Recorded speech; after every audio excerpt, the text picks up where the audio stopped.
Breaking news. Men of Amotekun nabbed 4 suspected kidnappers in Ondo State. You know, kidnapping now is a very lucrative business in Nigeria because Nigerian government is doing nothing about it, saying nothing about it, and where there is no law, there is no sin. And of course, it shows because when they are nabbed or they are caught, nobody, at the end of the day, they are let out of the nets. They are let free to go because they will tell you they found no evidence to suggest that they did so and so, and so they walk scot-free. For instance, in Ondo State, traditional first-hand monarch was killed recently by bandits. And guess what? When the matter went to court, the bandit was set free. Not because the people did not apprehend him. They said there was no evidence to suggest that they were the real people. So you see, when you find killer Fulani headsmen and all these people, again, one is wondering, does it make sense to hand them over to the police? Here's a question. Please don't forget to give us a thumbs up. Subscribe if this is your first time. Thank you very much. We appreciate you. Breaking news. Amotekun nabbed 4 suspected kidnappers in Ondo. Men of the Ondo State Security Network, codenamed Amotekun Corp, have arrested 4 suspected kidnappers and rescued their victims. The kidnappers has missed their target, a businessman living around the Ondo Road area last Friday, but resorted to adopting 3 persons who were taking shelter from the rain at a bus stop in the area. 2 of the victims were rescued, but the kidnappers reportedly changed location and head on to the remaining victim, demanding for payment of ransom. It was in the course of collecting the ransom that one Usman Garuba was arrested by the Amotekun operative. Usman took the security operative to their hideout, where others were arrested and the remaining female victim was rescued. Ondo Amotekun Commander Chief Adetunji Adeyeye said other security agencies joined in the rescue operation. He said, "We were able to rescue 2 victims that same day, but the kidnappers head on to one. We sold a decoy to them of ransom payment, and in the course of that, we were able to nab one of them who led us to the hideout, and we arrested the others."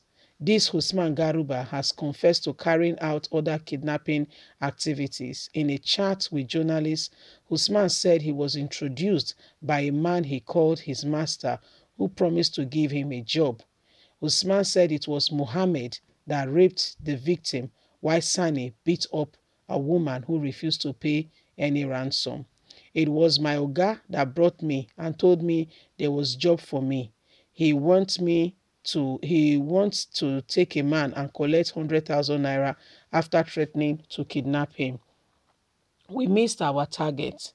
They told us the person had money and described the house, but we did not meet the target. It was on our way back we kidnapped these persons. I came to Akure for a job, and it's this kidnapping job my master has given to me." So this is what is happening now. You see them? He came for a job. He came for a job. You see, he came, my dear, you don't understand what is happening. He came for a job into where Akure, all the way from the north. He came for a job into Akure. And you think, where is the job? In Nigeria. There are jobs, Abi, everywhere. There are jobs just waiting for people to come and occupy, for the people to come and take. Those that are in the country have not had a job.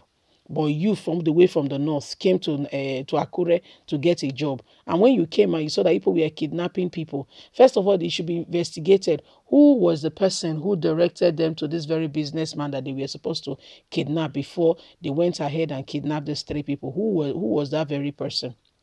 Who is their informant? You know, because these things we just do these things and we don't even pay attention. Who is that their informant? Who told them? Yes, because there is an informant who has told them that this man has money, he's a businessman. They're about to collect 1 million from the man. So since they got there, the man was not around. They told them exactly where to meet the person. Apparently, God has saved the person. Yes, the person does not even know what God has done for him. Just moving around, did not know that people were plotting to, kidnap him. And guess what? After all is said and done, they kidnapped other 3 people who were taking shelter. And thank God that they've been apprehended. So you see, in this country, there is a lot of mishappening all around. And when you look at it, you begin to wonder, where exactly are we? How did we get here? Where is the leaders? Who are the leaders? How did we get here? Who are those who are supposed to be, directing the affairs of this nation? How did we get here in the first place? If you look at the course of the narrative, you know that things are not the way they used to be, because we have a president who is aiding and supporting what is currently ongoing. We have a president who is more concerned about these people than he is for Nigerians.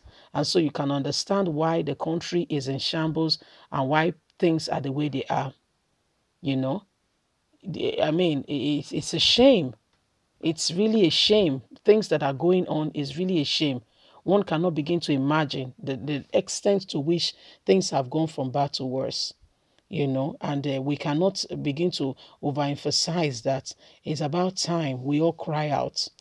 Cry out to God and let our voices be heard.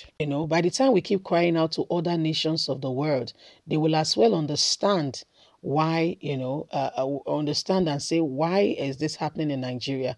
Why is there so much unrest?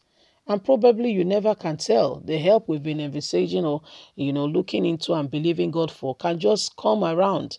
So if we keep quiet and we pretend that all is well, my dear, we are doing ourselves more harm than good. It's better we speak up. It's better we let our voices to be heard. That is the way people will understand that indeed we are not comfortable with the very present predicament that we are in. And people will come to our aid. But if we keep quiet, maybe, okay, there's nothing much. But when just imagine in your house, if you hear a little bit of sound, you'll be like, maybe it's just something. You know that feeling, right? But when the sound persists and it becomes louder, you'll be like, what's that?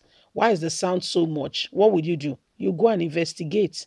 You will leave where you are. You go and check and say, why is there so much noise or so much sound coming from this area? You will go and investigate. You will leave what you're doing.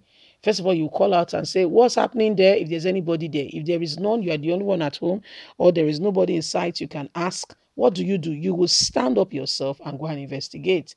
So that's why we are shouting out. Leave us a comment. God bless you. Have a good day. Bye for now.